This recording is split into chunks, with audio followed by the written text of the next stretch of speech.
হাটহাজারীর ছাত্র, একসময় হাটহাজারীর ছাত্র ছিলাম। শফি সাহেব রহমতুল্লাহ আলাইহি, আমি একজন খলিফা, তিনি আমাকে খেলাফত দিয়েছেন। আমি যখন হাটহাজারীর পড়তাম তখন শফি সাহেব রহমতুল্লাহ আলাইহি তিনি কিন্তু নায়েব মুহতামিম ছিলেন, মুহতামিমও ছিলেন না। এটা অনেক আগের কথা, ৮৬-র কথা, এটা ৮৫-৮৬-র কথা বলতিস। ওই সময় দেখছি কিছু ছেলেরা বেয়াদবি করছে। তার মানে এই নয় হাটহাজারী মাদ্রাসার ছাত্র বেয়াদব। হাটহাজারী মাদ্রাসা থেকে হাজারো বড় বড় বড় বড় মুহাদ্দিস, মুহাক্কিক, জগৎ বিখ্যাত কত আলেম বের হয়েছেন পটিয়ার থেকে, হাজারো আলেমরা বের হয়েছেন সেখান থেকে। আমি বলছি যে বড় মাদ্রাসা উম্মুল মাদারিস, সেখানেও কিছু বেয়াদব তৈয়ার হয়, যেটা ঠিক না। আসসালামু আলাইকুম ওয়া রাহমাতুল্লাহি ওয়া বারাকাতুহু। নাহমাদু ওয়া নুসাল্লি আলা রাসূলিহিল কারীম, আম্মা বা'দ। আউযু বিল্লাহি মিনাশ শাইতানির রাজীম। বিসমিল্লাহির রাহমানির রাহিম।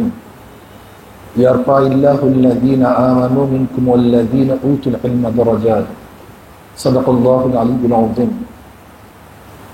সবাই পড়েন সাল্লাল্লাহু আলাইহি ওয়াসাল্লাম। আসলে ঐতিহ্যবাহী জামিয়া সিরাজুল উলুম,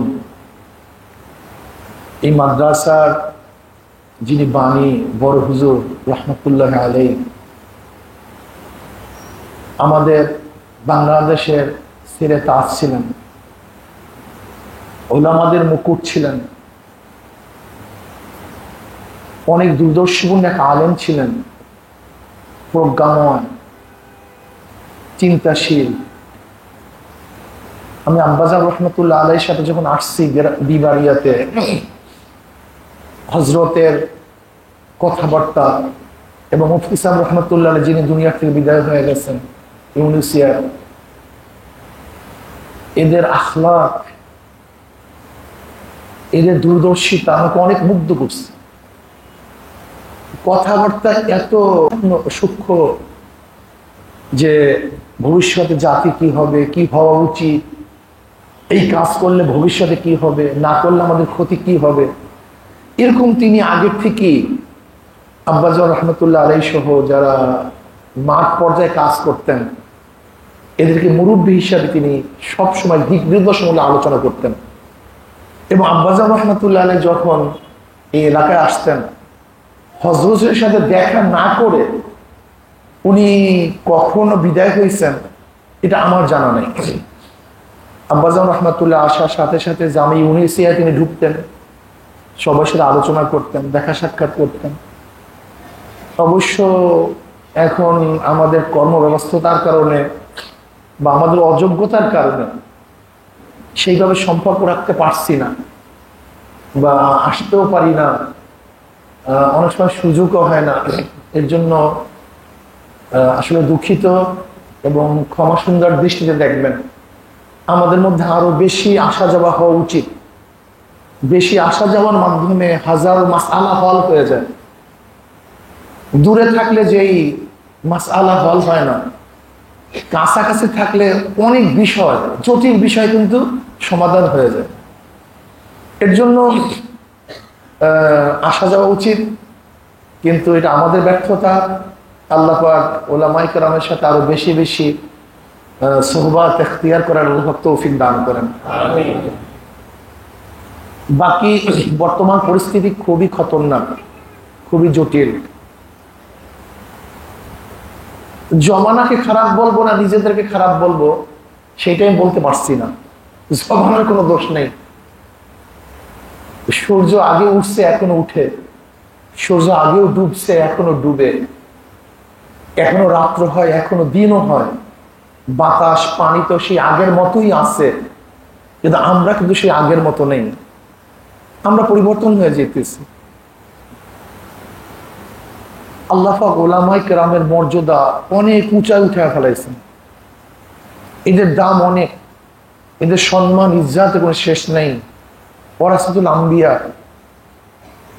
উলামায়ে কেরাম যতদিন থাকবেন ততদিন পর্যন্ত কিয়ামত হবে না, দিনের বাতি জ্বলবে। দ্বীনের দাওয়াত চলবে, মানুষ কলেমা পড়বে, কিন্তু ওলামায়ে কেরাম যখন থাকবে না তখন দ্বীনের বাতি আর জ্বলবে না। বলতে পারেন হুজুর আমরা যদি দাওয়াত দেই, সাধারণ মানুষের দাওয়াতে কিন্তু দ্বীনের বাতি থাকবে না। মনে রাখতে হবে বাঘের বাচ্চা নিজের যোগ্যতায় বাহিরে বের হয়ে খেলা করতে পারে না। বাঘের বাচ্চার হাজারো শত্রু আছে, কিন্তু বাঘের বাচ্চা নির্বিঘ্নে বাহিরে খেলা করার সুযোগ কিভাবে পেয়েছে? পিছনে বাঘ। ওই বাঘের কারণে বাঘের বাচ্চার উপরে কেউ আক্রমণ করে না। যদি বাঘের বাচ্চা না থাকতো, এক মুহূর্ত বাঘের বাচ্চা বাহিরে বের হতে পারতো না। আজকে সাধারণ মানুষ যে দ্বীনের দাওয়াত দেয়, এটা তাদের নিজেদের যোগ্যতার কারণে নয়, আলেম নামীয় বাঘ পিছনে থাকার কারণে সাধারণ মানুষ দাওয়াত নিয়ে বাহিরে বের হতে পারে। যদি আলেম নামীয় বাঘ পিছনে না থাকতো, সাধারণ মানুষ এক সেকেন্ডের জন্য বাহিরে দ্বীনের দাওয়াত নিয়ে বের হতে পারতো না। তাহলে কিভাবে বুঝলেন? দেখেন, ইসলামের বহুত বড় বড় শত্রু আছে, এবং খ্রিস্টান ইয়াহুদীদের মধ্যে বহুত বড় বড় পান্ডিত আছে। যদি আপনি দ্বীনের দাওয়াত নিয়ে যান, যদি খ্রিস্টানরা বলে, ইয়াহুদীরা বলে আপনি কিসের দাওয়াত নিয়ে আসছেন, বলবে কোরআন ও হাদিসের দাওয়াত। বলে এটা তো ভুল, এর মধ্যে ভুল আছে। আপনাকে প্রশ্ন করবে, বলেন তো নবী নূহ আলাইহিস সালাতু ওয়াস সালাম জমানার মধ্যে নবী কতজন ছিল, রাসূল কতজন ছিল? আপনি বলবেন একজন। অমনি সে আপনাকে প্রশ্ন করবে, কোরআন বলছে কাযযাবাত কওমু নূহিল মুরসালিন, এখানে তো অনেক নবীর কথা বলছে, আপনি বলছেন একজন, কোরআন বলছে অনেকজন। এখন আপনি সহি না কোরআন সহি? আপনি বলুন। আপনি বলছেন একজন, কিন্তু কোরআন বলছে কাযযাবাত কওমু নূহিল মুরসালিন। আপনি তো ব্যাস। আসলে ঘটনা কি? আপনাকে প্রশ্ন করবে যে বুখারী শরীফ সহি কি সহি না?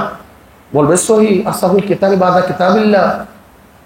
আপনাকে প্রশ্ন করবে যে যেই রাবির ব্যাপারে খোদ ইমাম বুখারী কালাম করছেন, তানকিদ করছেন, সেই রাবির হাদিস যদি বুখারীর মধ্যে নিয়ে আসে, তা বুখারী সহি হয় কিভাবে? আপনি কি বলবেন?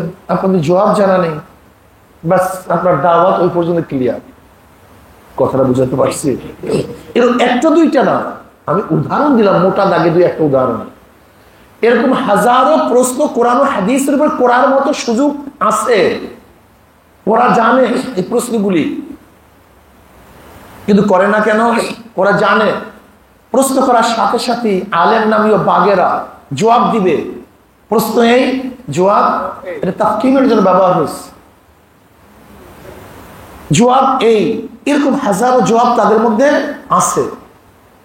এর জন্য খ্রিস্টান ইয়াহুদি ইসলামের দুশ্মনেরা সাধারণ মানুষের কাছে কোনো প্রশ্ন তুলে না। প্রশ্ন তুললেই আলেম নামীয় বাগেরা গিয়ে সেই মাসালা হল করে দিবে। যদি আলেম নামীয় বাগ না থাকতো, তাহলে ওই ব্যক্তির অবস্থাটা কি হতো বলেন তো? ইমান নিজেরটাও শেষ, যারা সামনে ছিল তাদেরটাও শেষ। এর জন্য আমি বলছি, আলেম না থাকলে ইসলামের বাতি, দ্বীনের বাতি জ্বলতে পারে না। এটা প্রথম মনে রাখবেন।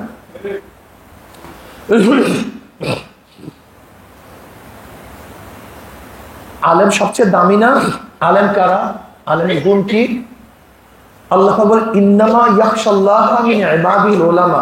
ইন্নামা লফজে হাসর, মাউইল্লাহ ফায়দা দেয়। অর্থটা কি দাঁড়ালো? অর্থ কি দাঁড়ালো? ইন্নামা ইয়াখশাল্লাহা মিন ইবাদিল উলামা।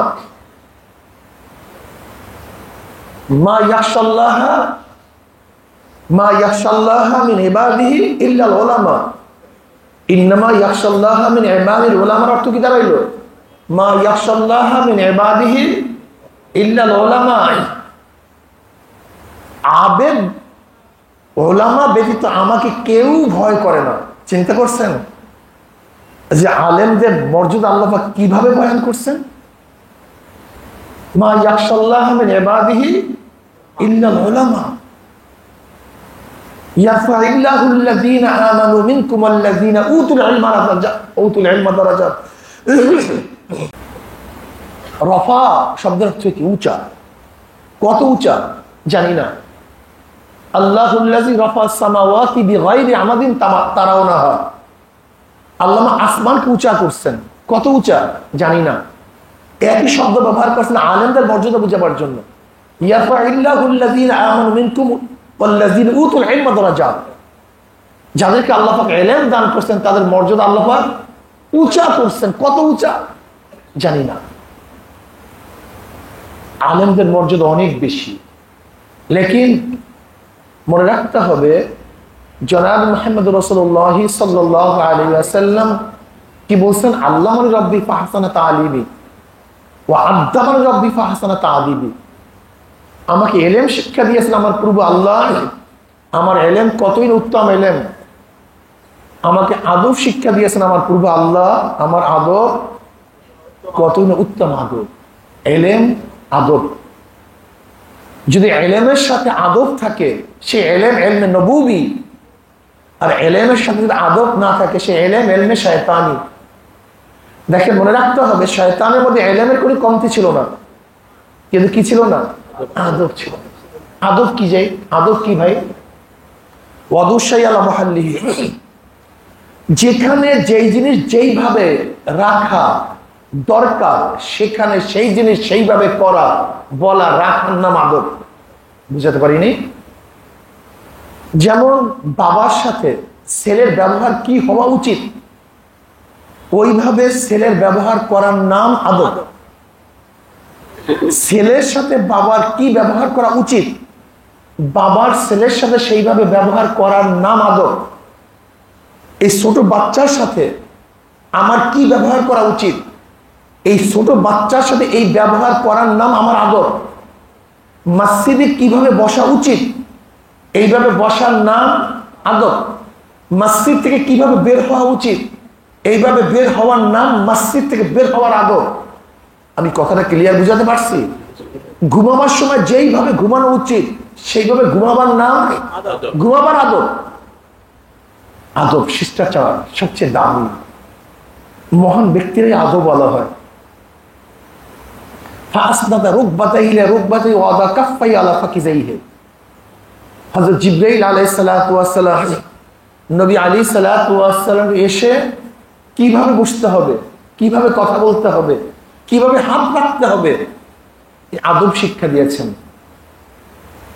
আদবওয়ালা জিন্দেগি খুব দামি ভাই। আমি আমার তোলাবাদেরকে বলবো বেআদব মাহরুমি গাছটা ফজলে রব। বেআদব কিন্তু আল্লাহ পাকের রহম, আল্লাহ পাকের ফজল থেকে মাহরুম হয়ে যায়। আমি করজোর অনুরোধ করবো আমার তোলাবা বাবারা আদবওয়ালা হন। আদবের দাম সবচেয়ে বেশি। তাওয়াজু, নিচু হন। যদি নিচু হতে পারেন আল্লাহ পাক রব্বুল আলামিন আপনাকে উঁচা করবেন। আর আপনি যদি নিজে মুতাকাব্বির হন, তাওয়াজু ইখতিয়ার না করেন, আল্লাহ পাক উঁচা করবেন না। আপনার ইলমের দ্বারা আল্লাহ পাক ফায়দাও নেবেন না। বর্তমান জমানায় কিন্তু আমাদের মধ্যে অনেক রোগ চলে আসছে। আমলের ঘাটতি, ইখলাসের ঘাটতি, আদবের ঘাটতি, গীবত শিকায়তের প্রবণতা আমাদের মধ্যে অনেক বেশি। দেখেন বাংলাদেশে ইসলামিক লিডার কয়জন আছে? হাতে গোনা কয়েকজন, খুব বেশি নেই, যাদেরকে মানুষ চিনে, মানুষ জানে। অথচ দেখা যায় ইসলামিক লিডারদেরকে আমরাই ধ্বংস করে ফেলি, আলেমদেরকে আমরাই গীবত শিকায়ত করি, আলেমদেরকে আমরা ইজ্জাত করতে পারি না, আলেমদেরকে আমরাই সবচেয়ে বেশি শত্রু মনে করি। বরং আমাদের মধ্যে তাসবিহ হওয়া উচিত। আমার ভুল হতেই পারে, ভুল হওয়াটা কি স্বাভাবিক। মানুষ তো সারাদিন কথা বলি, কথার মধ্যে ভুল হওয়া স্বাভাবিক কি স্বাভাবিক না ভাই? হতেই পারে, আমি তো মানুষ। যদি এরকম কোনো ভুল আপনাদের কাছে পরিলক্ষিত হয়, একজন মুমিন হিসাবে, মুমিন আয়না স্বরূপ আপনার উচিত থাকবে ধরিয়ে দেওয়া। এইটাই মানুষের উচিত। ধরে নেন মোহতারাম হযরতের জামার মধ্যে এখানে ময়লা, আমি তার শুভাকাঙ্ক্ষী হলে আমার উচিত কি ছিল? ভাই ময়লা, সাফ করে দেওয়া। তার চেহারার মধ্যে এক জায়গায় কালি, উচিত কি ছিল এটি নিয়ে ব্যাংক না করা, বরং হযরত আপনি একটু এটা হতেই পারে। যেরকম আমরা ভাত খাওয়ার সময় অনেক সময় দেখা যায় যে দাড়ির মধ্যে এইটা লাগে সেইটা লাগে, আমি এই অবস্থায় যে বের হই, আপনার হাসা উচিত নাকি উচিত ছিল হযরত আপনি দাড়িটা সাফ করে নেন? কি উচিত ছিল? এইটা তো উচিত, হতেই পারে আমি দেখি না, দেখতেছি না, আপনি দেখছেন, আমাকে বললেই তো আমি ব্যাস সাফ করে নিই, কথা সহজ।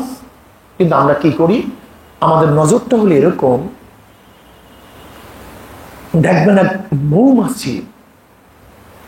এক মৌমাছি হাজারো ময়লার মধ্য থেকে যেখানে মধু আছে সেখানে গিয়ে বসে, নাকি ভুল বললাম? হ্যাঁ, দেখবেন আপনার ময়লার স্তূপ পুরো ডাস্টবিন, একটা মৌমাছির চরিত্র হলো ওই ডাস্টবিনের মধ্যে কোন এক জায়গায় যদি একটা ফুল থাকে ওই ফুলের উপরেই পড়ে। আর যারা খারাপ মাছি তাদের অবস্থা হলো হাজারো ফুলের বাগানের মধ্যে যেখানে ময়লা আছে সে সেখানেই পড়ে, নাকি ভুল বললাম? মৌমাছির চরিত্র অর্জন করেন।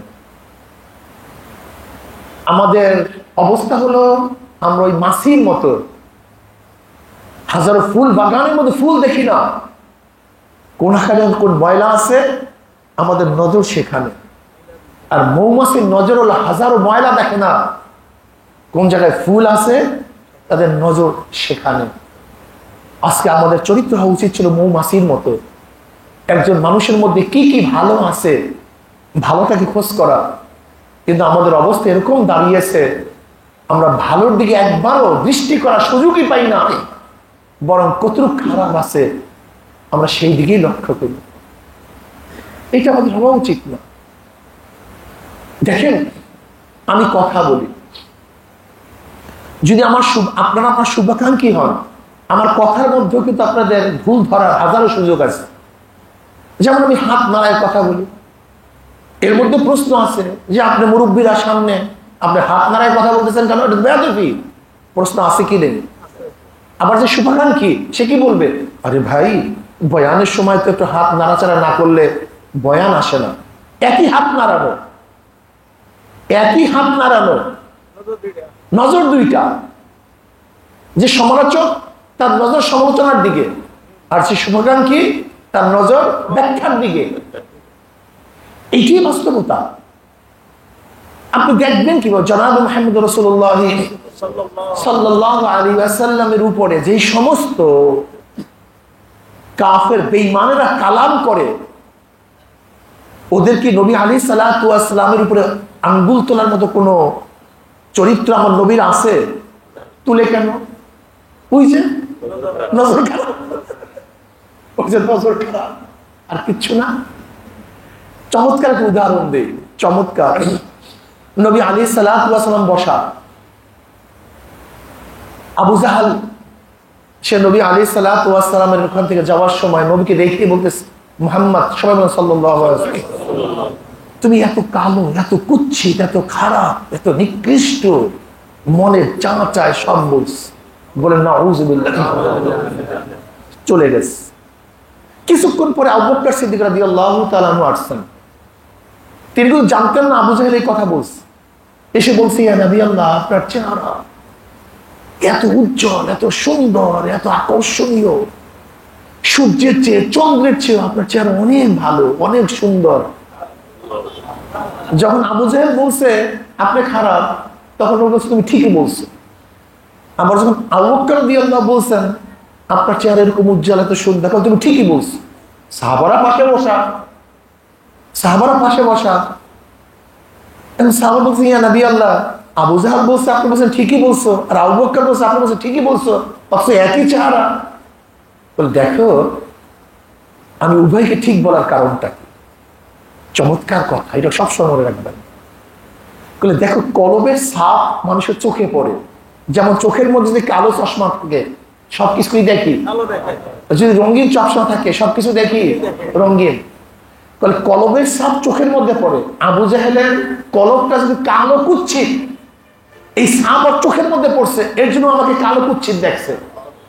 আর আবু বকরের কলব যেহেতু পরিষ্কার, এই সাপটা চোখের মধ্যে পড়ার কারণে সে আমাকে পরিষ্কার দেখছে।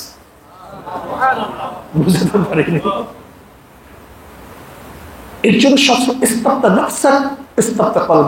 নিজেকে নিয়ে গবেষণা বেশি করা। মনে রাখবেন তোলাবাই আযাব, আল্লাহ না করুক আপনার চক্ষু যদি কারোর দোষ ত্রুটি তালাশের জন্য লেগে যায়, ফিরানো খুবই মুসিবত। এই রাস্তা থেকে বের হওয়া খুবই মুসিবত। সতর্ক হওয়া উচিত, কথা ঠিক না? আদো বলা জিন্দিগি, ভুল ত্রুটি কম ধরি ভাই, কথার মধ্যে তো তাসামু হতেই পারে। আমি সেদিন এক মাদ্রাসার মাহফিলে বয়ান করতে গিয়ে এই আদবের ব্যাপারে কথা বলতে গিয়ে আমি বলছি, আমি হাটাজারির ছাত্র, একসময় হাটাজারির ছাত্র ছিলাম। শফি সাহেব রহমাতুল্লাহ আলাইহি, আমি একজন খলিফা, তিনি আমাকে খেলাফত দিয়েছেন। আমি যখন হাটাজারির পড়তাম তখন শফি সাহেব রহমাতুল্লাহ আলাইহি তিনি কিন্তু নায়েব মুহতামিম ছিলেন, মুহতামিমও ছিলেন না। এটা অনেক আগের কথা, ৮৬-র কথা, এটা ৮৫-৮৬-র কথা বলতিস। ওই সময় দেখছি কিছু ছেলেরা বেয়াদবি করছে। তার মানে এই নয় হাটাজারি মাদ্রাসার ছাত্র বেয়াদব। হাটাজারি মাদ্রাসা থেকে হাজারো বড় বড় বড় বড় মুহাদ্দিস, মুহাক্কিক, জগৎ বিখ্যাত কত আলেম বের হয়েছেন পটিয়ার থেকে, হাজারো আলেমরা বের হয়েছেন সেখান থেকে। আমি বলছি যে বড় মাদ্রাসা উম্মুল মাদারিস, সেখানেও কিছু বেয়াদব তৈয়ার হয়, যেটা ঠিক না। পটিয়াতেও কিছু বেয়াদব তৈরি হয়, যেটা কি ঠিক না। কিন্তু সে বলছে কি, এখন মানুষ বলে কি, বা যারা আমার দোষ ত্রুটি খোঁজে কি বলে, যে আমি পুরো হাটাজারির ছাত্রদেরকে বেয়াদব বলছি, পটিয়ার ছাত্রদের বেয়াদব। এর কোনো কথা হলো? এটা কোন মানুষের মেজাজ হয় বলেন তো? এটা হয়। জি, হাটাজারি উম্মুল মাদারিস, হাজারো খ্যাতমত, তাদেরকে বেয়াদব বলবো কেন? এখন কেউ যদি বলে মদিনায় চুরি হয়েছে, তার মানে মদিনাবাসী চোর, এটা কেমন কথা হলো? মক্কা চুরি করছে, তার মানে মক্কাবাসী চোর, এটা হওয়া উচিত না, সেইটা বলা। আমি আদবনা জিন্দিগি তৈয়ার করার জন্য ছাত্রদেরকে বলছি, আমি কোন অবস্থাতেই হাটাজারিদের সমস্ত ছাত্রদেরকে, পটিয়ার সমস্ত ছাত্রদেরকে বেয়াদব বলি নাই। এটা কোনো পাগলও বিশ্বাস করে না, করতে পারে না। কিন্তু বাস শুরু করছে। এই ইন্টারনেট, নেট জগৎ খুবই কঠিন এক মাসালা। কখন যে কারে জাহান্নামে পাঠায়া দেয় আর কাকে কখন যেন জান্নাতের আলা মাকামে পৌঁছায়া দেয়, এটা বোঝা খুবই কঠিন। সতর্ক থাকবেন, খবরদার। খবর আপনারা তো আগেই বুঝছেন, খবর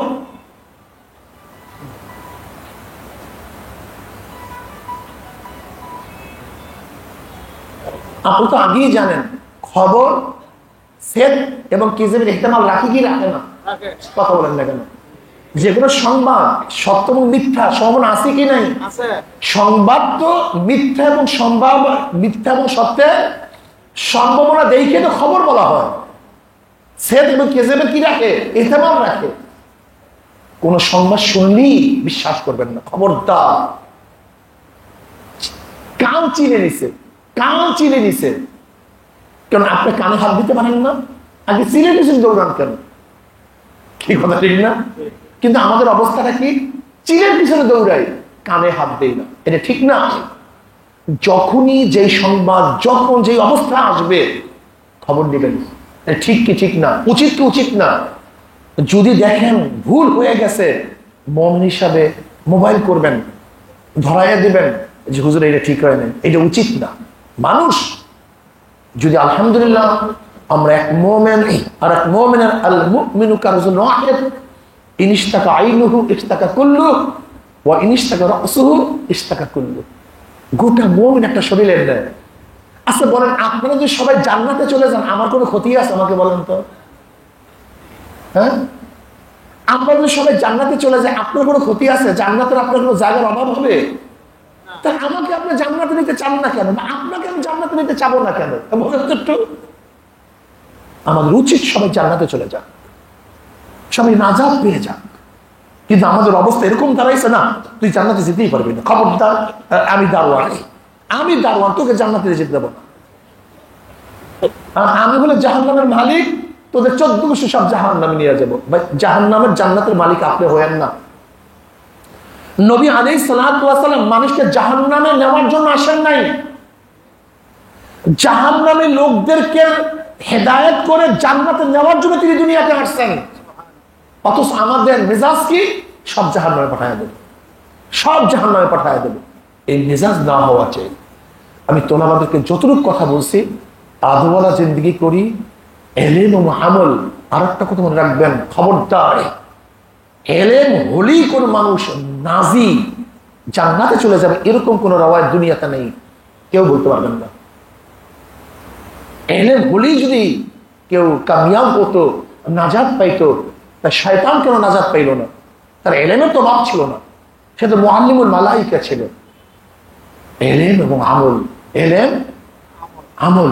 খবরদার, খবরদার, কিয়ামতের ময়দানে সর্বপ্রথম কোন ব্যক্তি জাহান্নামে নিক্ষেপিত হবে জানেন আপনি?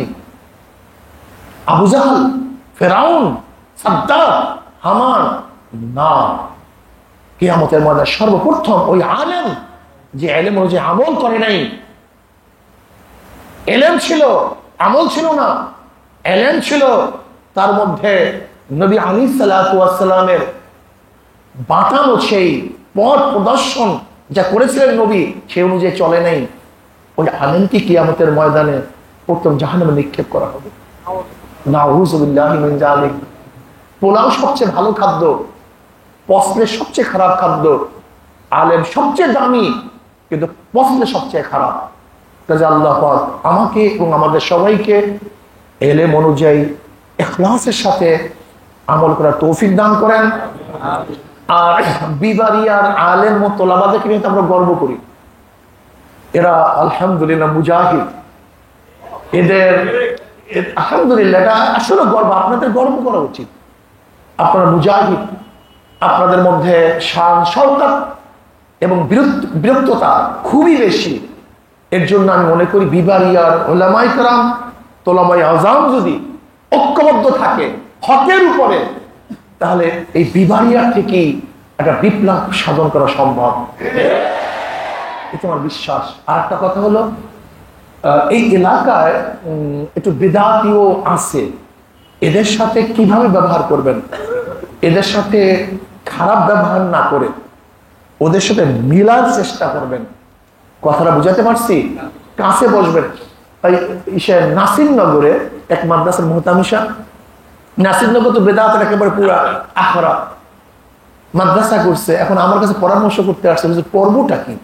আমি সহজ পদ্ধতি, একেবারে সহজ পদ্ধতি। কি সহজ পদ্ধতি? আমি বললাম এই এলাকার সবচেয়ে বড় বড় বিদাতি কে কে, এটি চিহ্নিত করবেন। নাম্বার 1। নাম্বার 2, চিহ্নিত করার পরে আপনি তাদের কাছে গিয়ে বসবেন।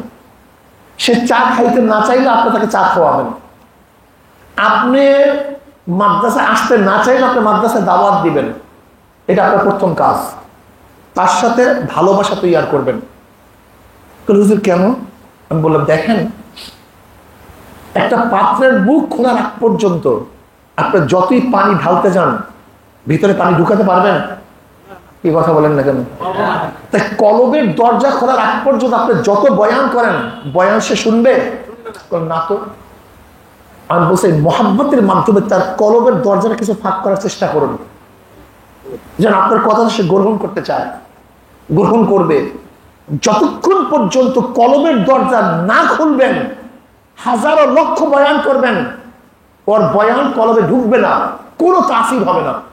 আপনি চা খাওয়াবেন, পাশে বসবেন, তা আমি লোকটাকে এত ঘৃণা করি, লোকটা আমাকে এত মহাব্বত করে, ঘটনা কি? আল্লাহ কি কৃষ্ণা এমন ঔষধ দিছি, এই ঔষধ অনুযায়ী কাজ করার পরে সেই বেদাতির মাদ্রাসা সবচেয়ে বড় সহযোগী হয়ে গেছে। এইটাই নিয়ম, এইটাই পদ্ধতি। এর জন্য আমাদের ব্যবহারটা, আচার আচরণটা বেদাতের সাথে এমন ভাবে করবেন যেন আপনার কথা শুনতে চায়। যখনই শুনবে তখন আস্তে হকের কথাটা বসায় দেবেন। আমি কথাটা বুঝাতে পারছি? দেখেন, ফায়দা হবে। আল্লাহ আমাকে এবং আমাদের সবাইকে দুনিয়া এবং আখিরাতে কামিয়াবি দান করেন, এলেম আমলে তারাক্কি দান করেন।